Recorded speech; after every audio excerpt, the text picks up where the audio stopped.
اللهم صل على سيدنا ومولانا محمد۔ دوستو، بزرگ اور میرے دینی بھائیوں، اللہ تبارک و تعالی کے انسانوں پر بہت سارے احسانات ہیں، بہت سارے انعامات ہیں۔ اللہ تبارک و تعالیٰ کے انعامات کو، احسانات کو ہم شمار نہیں کر سکتے۔ حضرت شیخ سعدی رحمۃ اللہ علیہ فرماتے ہیں بہت ساری جو نعمتیں ہیں انسان کے جسم کے اندر بھی، انسان کے جسم کے باہر بھی، اسے ایک سائڈ میں رکھو، اسے ایک سائڈ میں رکھو۔ صرف ایک سانس جو تم لیتے ہو باہر چھوڑتے ہو، اسی ایک سانس پر اگر تم شکر ادا کرنے کے لیے جاؤ تو تم شکر ادا نہیں کر سکتے۔ صرف ایک سانس، باقی جو نعمتیں ہیں اسے سائڈ میں رکھو، وہ کیا شکر ادا کرنے کا، اس کا بھی تم شکر ادا نہیں کر سکتے، کیونکہ جو آکسیجن لیتا ہے اس سے اس کی زندگی بڑھتی ہے، لیکن اندر گئی بھی سانس اگر باہر نہ آئے اس کی موت ہے۔ سانس لینا بھی، سانس چھوڑنا بھی، کاربن ڈائی آکسائڈ جو چھوڑتا ہے اس میں اسے راحت ملتی ہے۔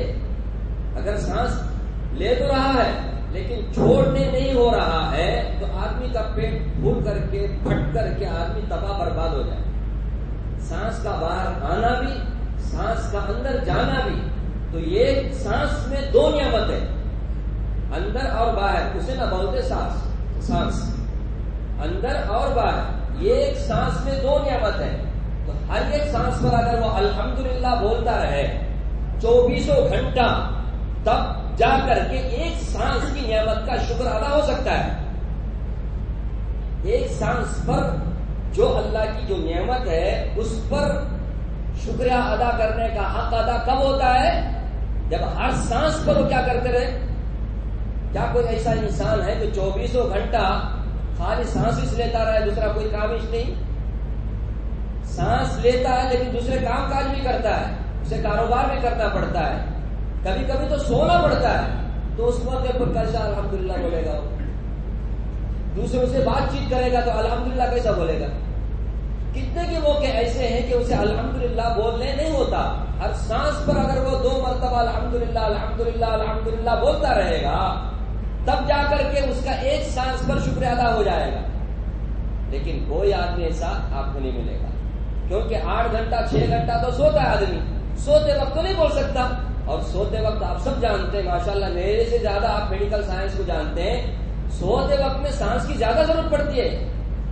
زندہ جو آدمی جاگتا ہوا سانس لیتا ہے نا، اس سے کہیں زیادہ سوتے ہوئے اسے سانس کی ضرورت پڑتی ہے اور زیادہ سانس لیتا ہے، اور ایسے موقع پر تو الحمدللہ نہیں بولتا نا۔ تو آپ اندازہ لگاؤ میرے بھائیو، ایک سانس پر جب ہم اللہ کا شکر ادا نہیں کر سکتے تو دوسری جو نعمت ہے اللہ تعالیٰ کی کروڑوں انگنت ہے، اس کا کیا شکر ادا کریں؟ تو ساری نعمتوں میں سب سے بڑی جو نعمت ہے، اللہ ہمیں سب کو اس کا احساس نصیب فرمائے، ایمان کی نعمت ہے۔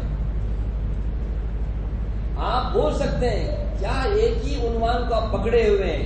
اس زمانے میں سب سے زیادہ اگر کوئی ضرورت ہے تو وہ ایمان کی ضرورت ہے، کیونکہ یہ ارتداد کا زمانہ ہے، لوگ مرتد ہو رہے ہیں اور ہمارے کو احساس نہیں ہے کہ ہم ایمان سے چلے جا رہے ہیں، کفر اختیار کر رہے ہیں، مرتد ہو رہے ہیں، پلٹ رہے ہیں اسلام سے، ہمیں اس کا احساس نہیں۔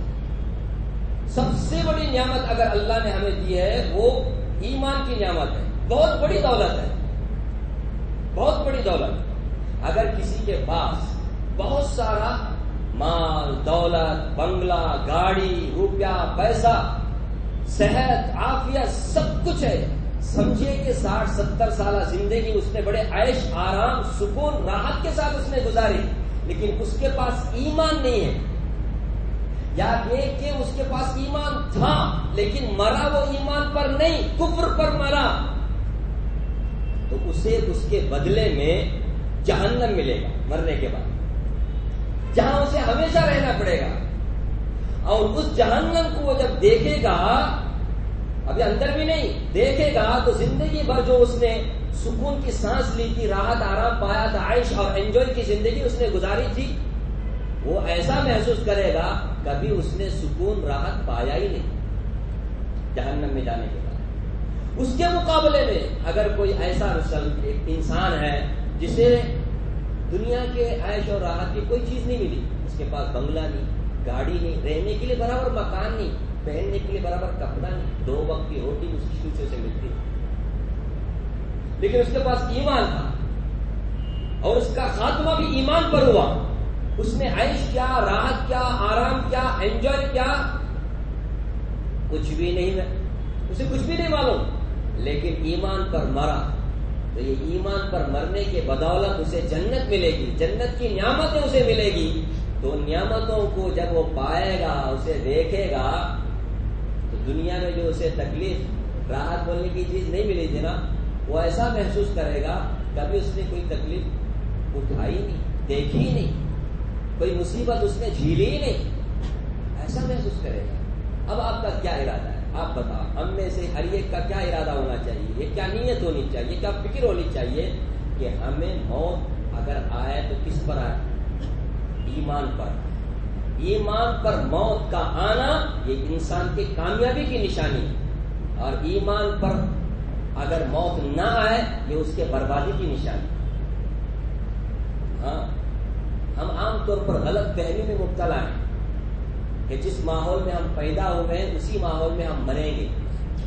ترمذی شریف کی روایت ہے، رسول اللہ صلی اللہ علیہ وسلم نے ارشاد فرمایا، انسانوں کے مختلف قسمیں ہیں، 4 قسمیں خاتمے کے اعتبار سے۔ پہلی قسم وہ ہے ایمان کے ماحول میں پیدا ہوا اور ایمان کی حالت میں مرا، یہ ایک قسم کے انسان۔ اور دوسرا کفر کی حالت میں ماحول میں پیدا ہوا، کفر کی حالت میں مرا۔ تیسرا وہ ایمان کے ماحول میں پیدا ہوا، کفر کی حالت میں مرا۔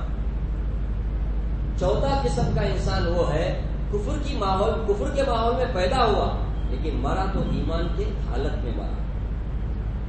تو اس حدیث سے کیا معلوم ہوا کہ ایمان کے ماحول میں ہم پیدا ہوئے ہیں، ایمان کی ہم حالت میں ہیں، تو ایمان پر مرنا کوئی گارنٹی نہیں ہے، کوئی ضمانت نہیں ہے، کچھ بھی ہو سکتا ہے کسی انسان کے ساتھ۔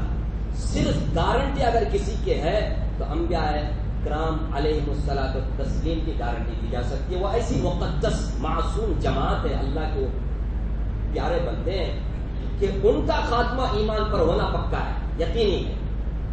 باقی کسی بھی مسلمان کے بارے میں نہ کسی صحابی نہ کسی ایمان والے اولیاء، یہ اور بات ہے کہ صحابہ کے بارے میں اللہ تبارک و تعالیٰ نے وَكُلًّا وَعَدَ اللَّهُ الْحُسْنَىٰ کہہ کر کے کیا کر دی، بشارت سنا دی کہ ہر صحابی جس نے بھی نبی صلی اللہ علیہ وسلم کی ایمان کی حالت میں دیکھا اور ایمان کی حالت میں مرا تو وہ تو جنت میں جائے گا ہی۔ لیکن آپ کو معلوم ہونا چاہیے رسول اللہ صلی اللہ علیہ وسلم کے گھر انتقال کے بعد ہی لوگ مرتد ہو گئے۔ 3 قسم کے لوگ تھے، ایک تو مسلمہ کذاب جو جھوٹی نبوت کا دعویٰ کیا تھا، اس پر ایمان لائے کہ ہاں نبی ہے، مرتد ہو گئے۔ حضرت ابوبکر صدیق رضی اللہ تعالیٰ عنہ کے زمانے میں وہ لوگ بھی تھے جنہوں نے زکوٰۃ دینے سے انکار کر دیا۔ حضرت صدیق اکبر نے ان کے خلاف میں تلوار اٹھائی کہ زکوٰۃ کا انکار کرنا کفر ہے اور کافروں کے خلاف جنگ کرنا واجب ہے۔ اب سوچو نا اس زمانے میں ایسی بات تو گارنٹی نہیں ہے، اس لیے ہم سب کو بہت فکر کرنی چاہیے اس معاملے میں کیونکہ یہ اتنی بڑی دولت ہے کہ اس پر اگر موت ہوئی تو ہم کامیاب نہیں، یو ٹرن نہیں ہے نا، دوبارہ آنے کا بھی نہیں، کوئی چانس نہیں، کوئی چانس نہیں۔ اتنی فکر کرنی چاہیے ہم سب کو۔ اور یاد رکھنا یہ جو کافر ہے نا، کفر کے ماحول میں پیدا ہوتے ہیں، کفر پر مرتے ہیں، اس سے بھی زیادہ برباد اور بڑے خسارے میں نقصان میں وہ لوگ ہیں جو ایمان کے ماحول میں پیدا ہو کر کے کفر کی حالت میں مرے۔ جو مرتد ہوتے ہیں نا، مرتد یہ بدترین کافر ہے، پیدائشی کفر سے بھی زیادہ بدتر اور برباد ہونے والا آدمی وہ ہے جو اسلام کے ماحول میں پیدا ہو کر کے مرتد ہو کر کے کیا ہو جائے، مر جائے۔ یہ بدترین لوگ ہیں بڑے خسارے اور بڑے ناکام لوگ ہیں کہ اللہ نے کتنی بڑی نعمت دی تھی، اس کو کیا کر دیا، اس نے چھوڑ دیا. اور ارتداد کی دو قسمیں ہیں، اسے یاد رکھیے، ہمیں کام آئے گی یہ بات. یہ تو یہ کہ کھلا کھلا اسلام کا انکار کر دے، جیسا کہ یو پی میں ایک صاحب نے کیا کر دیا، نام ہی بدل دیا، دھرم بدل دیا، کہا دیا کہ میں تفسیر میں جانا نہیں چاہتا. سب جانتے ہیں اس نے کھلم کھلا اعلان کیا ہے، یہ غیبت بھی نہیں ہے، نام بولا تو بھی غیبت نہیں ہے، لیکن میں بولتا نہیں، کائے نام لینا، لیکن سمجھ نہیں، عقل مند کو اشارہ کافی ہے. سب انکار کر دے اور مذہب دوسرا اختیار کر لے، عیسائی بن جائے، بدھسٹ بن جائے، جینی بن جائے، یا یہودی بن جائے، یا ہندو مت میں سے کسی بھی ایک دھرم کو اپنائے، کھلم کھلا کیا ہو گیا. اسی طرح آخرت کا یا کسی نبی کا یا کسی کتاب کا، 4 کتابیں ہیں، کسی کتاب کا انکار کر دے، مرتد ہو جاتا ہے، آدمی کافر ہو جاتا ہے. لوگ سمجھتے ہیں کافر ہونے کے لیے جا کر مندر کے سامنے پوجا پاٹ کرنا، ایسا نہیں. اسلام کے جو عقائد ہیں، جو نبی صلی اللہ علیہ وسلم سے تواتر کے ساتھ ثابت ہیں، ان میں سے کسی ایک عقیدے کا بھی انکار کر دیا تو آدمی کافر ہو جاتا ہے. میں نے کہا نا، کسی ایک نبی کا انکار کر دیا کافر ہو جاتا. حضرت محمد صلی اللہ علیہ وسلم کا انکار نہیں کرتا، حضرت عیسیٰ علیہ السلام کا انکار کرا، کافر ہو جاتا ہے. کسی بھی مولوی سے پوچھے، کسی مفتی سے، کسی ادارے سے پوچھے. جس طرح یہ جبہ ہے، آپ کے پاس بھی کپڑا ہے، تو کپڑا پاک ہونے کے لیے کیا ضروری ہے کہ پورا صاف ہونا، پاک ہونا ضروری. ناپاک ہونے کے لیے پورے کا پورا کپڑا ناپاک ہونا ضروری نہیں ہے. کسی ایک جگہ بھی پیشاب کا کوئی چھینٹا لگ جائے تو پورا کپڑا آپ ناپاک بول دیتے ہیں کہ اس کپڑے میں نماز دے. تو ناپاک ہونے کے لیے پورا کپڑا ناپاک ہونا ضروری. اسی طرح ایمان اختیار کرنے کے لیے تمام ضروری جو عقائد ہیں انہیں اپنانا ضروری ہوتا ہے. لیکن کافر ہونے کے لیے، مرتد ہونے کے لیے تمام اسلامی بات کا انکار کرنا ضروری نہیں. کسی ایک بات کا بھی انکار کرتے کافر ہو جاتا ہے. یہ پہلی قسم ہے. اور دوسری قسم وہ ہے کہ کھلا کھلا صاف طور پہ تو انکار نہیں کرتا توحید کا، رسالت کا، آخرت کا، کسی نبی کا، کسی کتاب کا، لیکن اس کے عقائد ایسے ہیں جو قرآن اور سنت کے بتائے ہوئے تعلیم کے ایک دم خلاف ہے. یہ لوگ جو ہے نا دوسری قسم کے جو مرتد ہیں، پہلی قسم کے مرتد سے بھی زیادہ خطرناک ہیں، کیونکہ یہ آستین کے سام کے مانند ہیں. یہ کب کس مسلمان کو پھنس لیں گے، کس مسلمان کا عقیدہ خراب کریں گے، پتہ ہی نہیں چلے گا. جیسے میں ایک مثال دیتا ہوں، ہمارے اس ماحول میں قرآن والے بول کر کے اپنے آپ کو اہل قرآن بولتے ہیں، میں کھلم کھلا بول رہا ہوں، ان کے فتنے سے آپ لوگ بچو. یہ لوگ صاف بولتے ہیں ہم حدیث کو نہیں مانتے. اب حدیث میں حدیث متواتر بھی ہے. یہ لوگ باقاعدہ قرآن کا درس بھی دیتے ہیں، باقاعدہ ہمارے ساتھ نماز بھی پڑھتے ہیں. سلام کرے تو بولتے سلام علیکم بولو، السلام علیکم مت بولو، کیونکہ قرآن مجید میں سلام علیکم ہے، السلام علیکم نہیں ہے. صاف طور پہ بولتے ہیں کہ صرف ہم قرآن مانتے ہیں، حدیث کو نہیں مانتے. یاد رکھیں یہ بھی مرتد ہے. لیکن کتنے لوگ اپنے بیٹیوں کو دے دیتے ہیں اور ان کی بیٹی اپنے نکاح میں لاتے ہیں. ہم لوگوں کو نالج نہیں ہے ارتداد کا. لوگ ہے نا وضو کس سے ٹوٹتا ہے، نمازیں کس سے ٹوٹتی ہیں، نمازیں کس سے خراب ہوتی ہیں، سجدے سہو کب واجب ہوتا ہے، اسے سیکھ لیتے ہیں. وہ بھی سیکھنے والے اور کتنے کے لوگ وہ بھی معلوم نہیں. نماز پڑھنے والے بھی برابر سے سیکھنے کا کہاں سے. اور جہاں سیکھنے کی مجلس بیٹھتی اس کو بیٹھتے بھی نہیں ہے، فرصت نہیں ہے نا. مرنے کے بعد فل فرصت ملے گی انشاءاللہ، قبر میں جاؤ فل فرصت ملے گی. تو یہ تو میں کیا عرض کر رہا تھا، یہ تو سیکھتے لوگ سیکھ. لیکن ایمان کس سے خراب ہوتا ہے، کس سے آدمی کافر ہوتا ہے، کس سے آدمی اسلام کے باؤنڈری سے نکل جاتا ہے، اسے کوئی سیکھتا نہیں اور اسے سیکھنا ضروری سمجھتا بھی نہیں. کیونکہ سمجھتا ہے کیا کہ میرا نام مسلمان والا، میرا باپ مسلمان، میں مسلمان ماحول میں پیدا ہوا تو میں مروں گا بھی. حضرت حسن بصری رحمت اللہ علیہ کہتے ہیں، حسن بصری تابعین میں سے ہیں جن کا زمانہ ہمارے نبی نے فرمایا خیر القرون قرنی ثم الذین، بہترین زمانہ میرا اور اس کے بعد کا زمانہ، خیر القرون کا زمانہ، تابعین کا، تبع تابعین کا. حضرت حسن بصری رحمت اللہ علیہ فرماتے ہیں مومن جو ہوتا ہے وہ اپنے ایمان کے بارے میں فکر کرتا ہے، اور منافق ہوتا ہے وہ جو اپنے ایمان کے بارے میں فکر نہیں کرتا، ڈرتا نہیں ہے، ڈرتا نہیں، اسے ڈر نہیں ہے ایمان کے بارے میں. ایمان والا ہے تو اسے فکر بھی ہوتی ہے، ڈر بھی ہوتا ہے، اپنے ایمان کے بارے میں بھی، اپنے بیوی بچوں کے ایمان کے بارے میں بھی، اپنے آس پاس کے جو مسلمان ہیں ان کے بارے میں بھی وہ فکر کرتا ہے. اس لیے ایمان کے بارے میں بہت کیئرفل رہنا چاہیے. ہم سب کو بڑا فکر مند رہنا چاہیے صبح و شام، کیونکہ ہمارے نبی نے فرمایا ایک زمانہ آئے گا لوگ مسلمان صبح میں ہوں گے، شام ہونے تک کافر ہو جائیں گے۔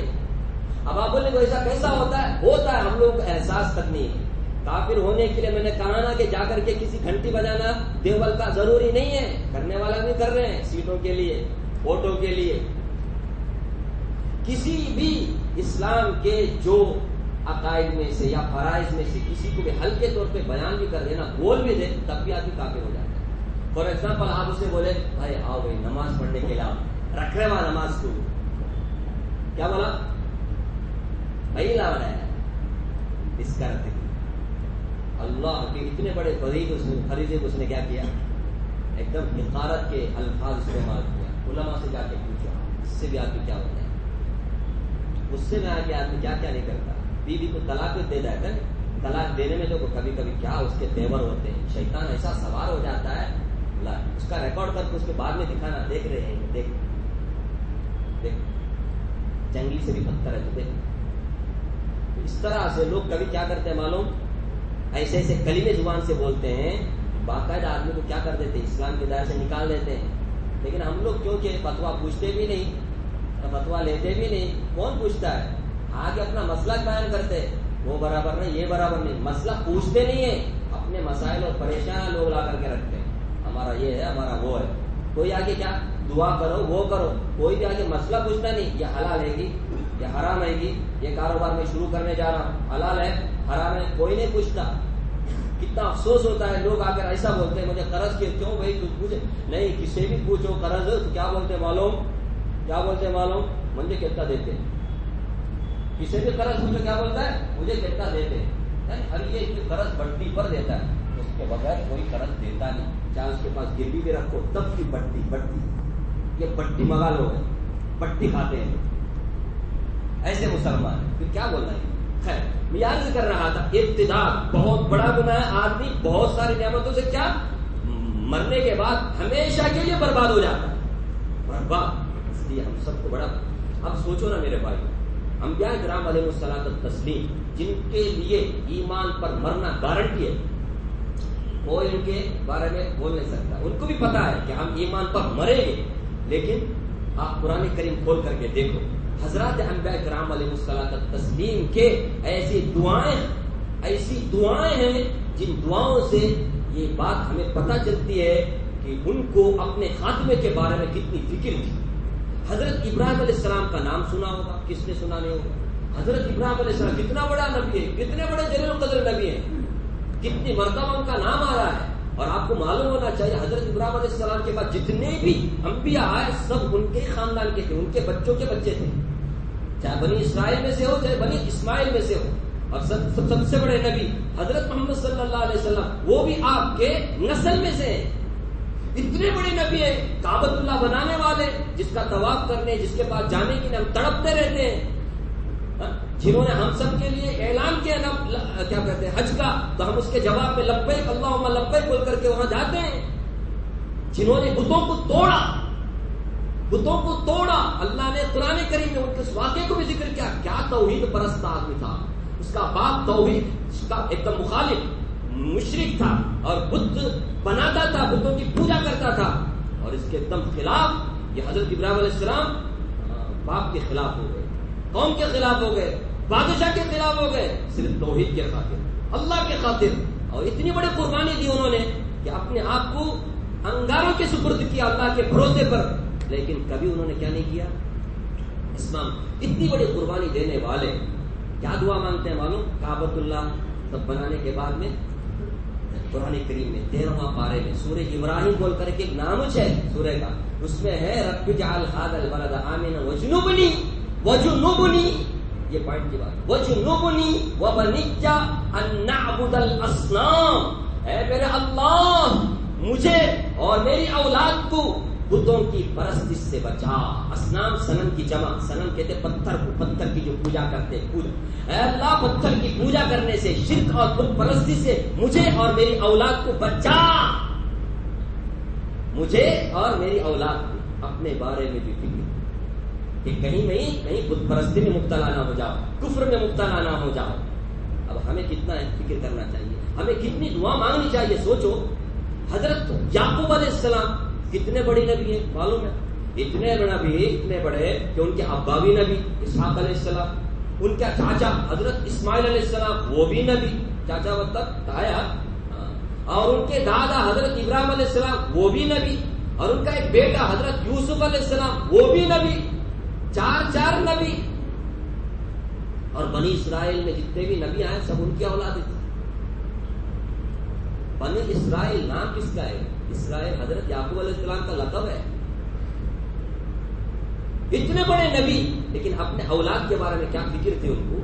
قرآن کریم میں پہلے پارے میں الف لام میم ام کنتم شہداء اذ حضر یعقوب الموت اذ قال لبنیہ ما تعبدون من بعدی قالوا نعبد الہک و الہ آبائک ابراہیم و اسماعیل و اسحاق الہ واحد ونحن مسلمون. مرنے کے وقت میں پوچھ رہے ہیں اپنے اولاد سے, وہ جی زندگی بھر تو میں تمہاری نگرانی کرتا رہا, تمہاری فکر کرتا رہا, تمہارے دعائیں مانگتا رہا, اب میں جا رہا ہوں دنیا سے, اب مجھے سیٹسفائڈ ہونا ہے, اطمینان ہونا ہے میرے قلب کو, میرے دل کو, تاکہ میرا مرنا بھی ایک دم عافیت کے ساتھ ہو, سکون سے میں مروں.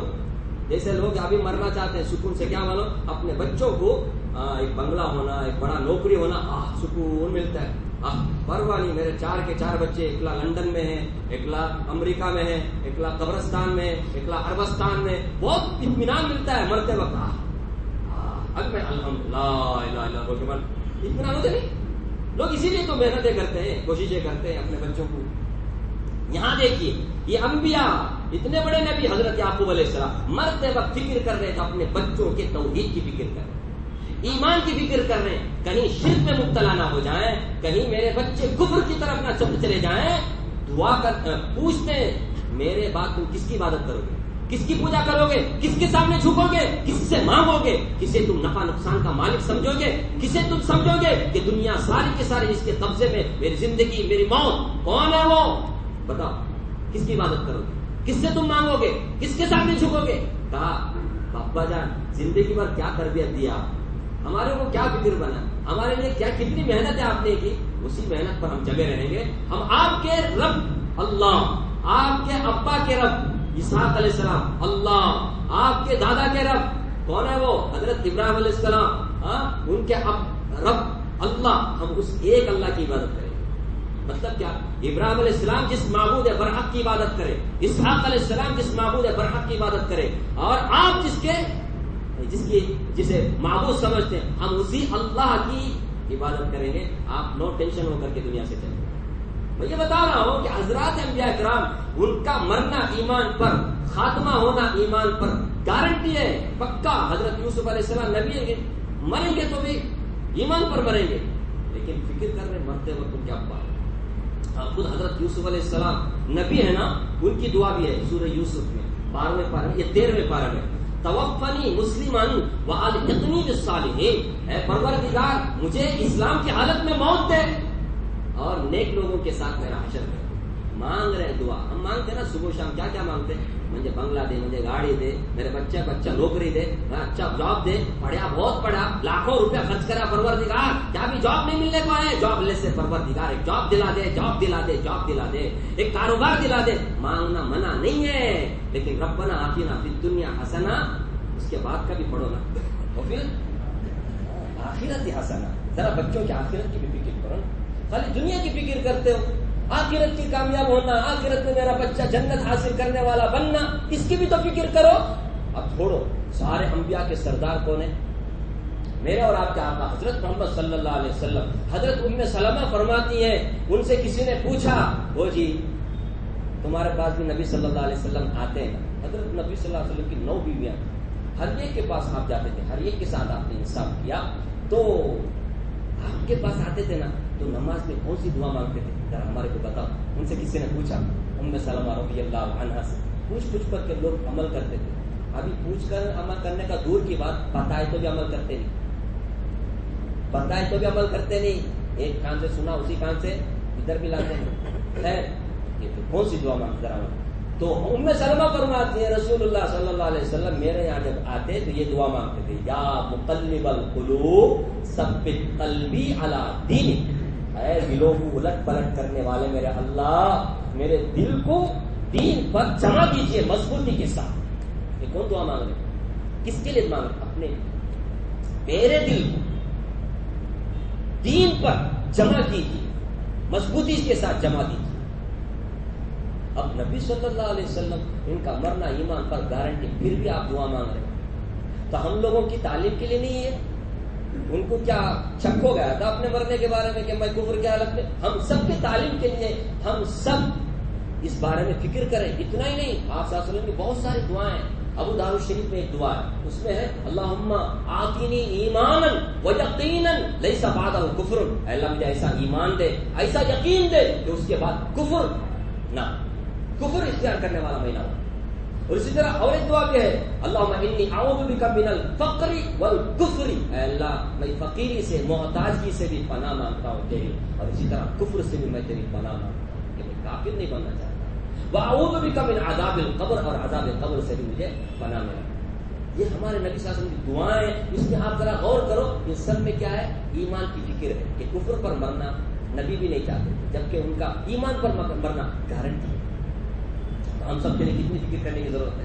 اپنے اولاد کے بارے میں کتنی فکر کرنے کی ضرورت ہے؟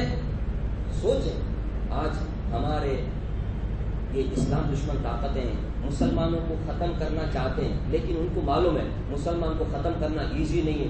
1.5 ارب سے بھی زیادہ ہے، قریب 200 کروڑ ہے. یہ مسلمانوں کو کیسا بھی ختم کر سکتے ہیں. اب یہ ملک میں دیکھو 20-25 کروڑ مسلمان ہیں، کتنا ماریں گے؟ نہ مارے تو ادھر فاضل کو مارے، ادھر مسعود کو مارے، کتنا مارے تو کہاں مارتے ہیں؟ ایک کو مارے 10 پیدا ہو رہے ہیں. کیا کرنے کا؟ اب ان لوگوں نے سوچا مارے تو انہوں مرنے والے نہیں، ان کے اوپر بم بلاسٹ کرے تو بھی مرنے والے نہیں، جیلا میں ڈالے تو بھی ان لوگوں جھکنے والے نہیں. اب یہ کس طریقہ ان لوگوں کو اسلام سے پھیرنے کا کہ ان کے خلاف کیا کرو؟ ایسا ایک ذہن اگا لو کہ یہ لوگ مرتد ہو جائیں، صرف نام کے مسلمان ہو جائیں، دنیا بھی برباد ہو جائے، آخرت بھی برباد ہو جائے. ہم لوگ احساس نہیں.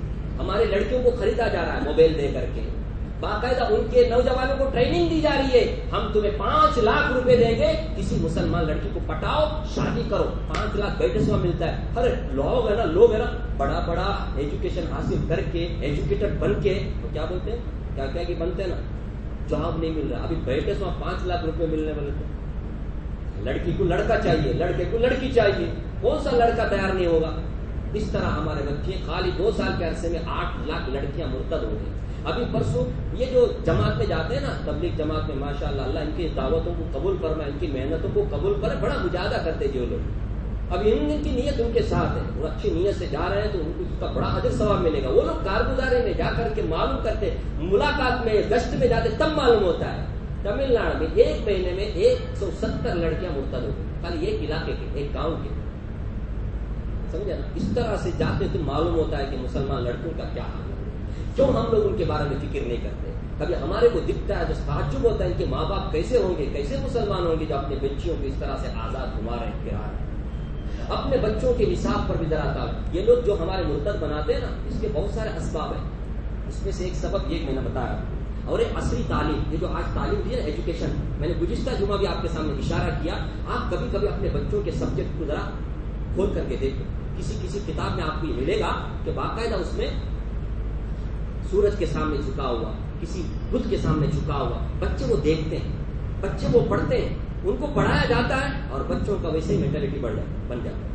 بچہ بعد میں ویسے ہی بنتے ہیں. کبھی ہمیں اپنے بچوں کی اس طرح سے تربیت کریں، ذرا دیکھیں، نگرانی کریں، بچوں کو سمجھائیں. مجھے تعجب ہوتا ہے ایک واقعہ، حضرت محمود مدنی دامت برکاتہ کا نام سنا ہے؟ ارے جمیعت العلماء کے صدروں میں سے ہیں. ان کے ابا حضرت اسعد مدنی رحمت اللہ علیہ. سمجھا؟ اب نہیں ہو، انہوں نے اپنا واقعہ کتاب میں لکھا باقاعدہ کہ وہ ایک مرتبہ بلکل کے سفر میں تھے. میں عبرت کے لیے میں بتا رہا ہوں. جاتے جاتے گاڑی کے سامنے پتھر، نا پتھر تکلیف دینے والی چیز تھی، بڑا پتھر تھا. ایک لڑکے کو دیکھا کہ اس نے وہ پتھر کو ہٹا کر کے راستے کے کنارے ڈال دیا تاکہ جانے آنے والوں کو کوئی تکلیف نہ ہو. اب یہ ایمان کی نشانی ہے. حضرت رسول اللہ صلی اللہ علیہ وسلم نے فرمایا تکلیف دینے والی چیز کو راستے سے ہٹانا یہ ایمان کی علامت ہے، ایمان والے کا کام ہے. تکلیف دینا ایمان والے کا کام نہیں. تو حضرت اسعد مدنی رحمت اللہ علیہ کو اس بچے پر بڑا پیار آ گیا. کتنا چھوٹا لڑکا ہے، 8-9 سال کا لڑکا ہے.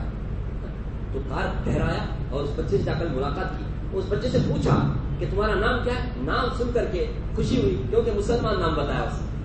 محمد نام بتایا، بلال نام بتایا، کچھ بھی نام بتایا، مسلمان نام بتایا. اس کے بعد پوچھا تم نے بڑا اچھا کام کیا، تم نے تکلیف دینے والی چیز کو راستے سے ہٹایا، تم کہاں تعلیم حاصل کی، تم کو کیسا، اس نے کیا کہا معلوم؟ یہ سب سننے کے بعد میں ہاں یسوع مسیح خدا نے ہمارے کو یہی تعلیم دی ہے، اس لیے میں نے یہ کیا ہے.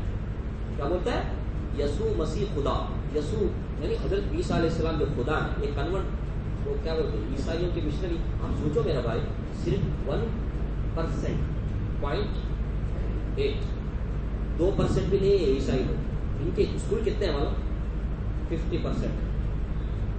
اور ہمارے مسلمان کتنے پرسنٹ ہے معلوم؟ کتنے معلوم؟ 15% سے بھی زیادہ ہے. اسکول کتنے ہیں معلوم؟ 1% بھی نہیں ہے. اور جو ہے نا وہ نام کے ہے، بس نام کے. مسلمان نام ہے. جیسے ہمارا پڑوسی ملک ہے نا وہ مسلمان ملک ہے، اسلامی ملک نہیں. ایسے ہمارے اسکول جو ہے نا مسلمانوں کا اسکول ہے، اسلامی اسکول نہیں. وہاں اسلام کا کوئی تربیت تھی، اسلام کی کوئی تعلیم وہاں تو تھی، صرف نام کو پڑھا. نام پورا ڈریس بھی غیروں کے جیسا. آپ سوچو بقرعید کا، میں ایک اپنے اسکول کے بارے میں بتا رہا ہوں، اسکول کا مسلمان اسکول ہے. بقرعید کا وش کرنے کے لیے، بقرعید کا وش، بقرعید بولے تو کیا ہے؟ اسلام مسلمانوں کی عید نا، اس میں بچے ڈانس کرتے. مسلمان یہ ڈانس کرنے والے بھی مسلمان، اسکول بھی مسلمان. یہ کیسی تربیت کر رہے ہیں آپ مسلمانوں کے اسکول میں؟ ڈانس کی تربیت کر رہے ہیں. ٹیچرس ڈے آیا، بس ٹیچرس ڈے، یہ مسلمانوں کے اسکول کی میں بات کر رہا ہوں. ٹیچرس ڈے میں وش کرنے کا ہوتا ہے، ٹیچر کے ساتھ ڈانس کریں، گانا گانا. مسلمان گانا گانے والے بھی ڈانس کرنے والے. اب یہ کامن ہو گیا نا، ابھی کوئی اس کو برا نہیں سمجھتے. کیا ہے اسلام کو، کیا حرام ہے کہ وہ ہے، ایسے ہی بات کرتے. اس طرح ہمارے بچوں کی تربیت، ٹریننگ دی جا رہی ہے، غیر اسلامی طور طریقے انہیں سکھائے جا رہے ہیں، اور ہم کو پتہ بھی نہیں چلتا ہمارے بچے ذہنی طور پر مینٹلٹی کیا ہو رہے ہیں. اسلام کو ناپسند کر رہے ہیں، غیر اسلامی طور طریقے کو پسند کرتے ہیں. یہ کوئی اسلامی تربیت ہے؟ ہم اس لیے ہمیں فکر کرنی چاہیے. اور بھی بہت ساری چیزیں ہیں، میڈیا کے ذریعے سے اور اس کے ذریعے سے، فلموں کے ذریعے سے، سیریلوں کے ذریعے سے ہمارے بچوں کو، ہمارے عورتوں کو، ہمارے گھر والوں کو، سب کو غیر اسلامی طور طریقے، عقائد آہستہ آہستہ، کیا بولتے ہیں اسے، سلو پوائزن کی طرح کیا کیا جا رہا ہے. ہاں ہمارے دماغ میں اتارا جا رہا ہے، ہمارے کو احساس تک بھی نہیں ہوتا. اس لیے بہت قیمتی دولت ہے ایمان کی، اسے ہمیں اپنے لیے بھی بچانا ہے، اپنی اولاد کی بھی ایمان کی فکر کرنی ہے. اور آنے والی جو نسلیں ہیں قیامت تک سب کے ایمان کے لیے ہمیں دعا مانگتے رہنا. پروردگار ہماری جو نسل چلے گی قیامت تک، اللہ یا اللہ ہماری پوری نسل میں ایمان کو باقی رکھ. پروردگار ایمان کو باقی رکھ کہ سب کی موت ایمان، یا اللہ ہماری پوری نسل میں ایمان کو باقی رکھ. پروردگار ایمان کو باقی رکھ کہ سب کی موت ایمان پر آ جائے. یہی کامیابی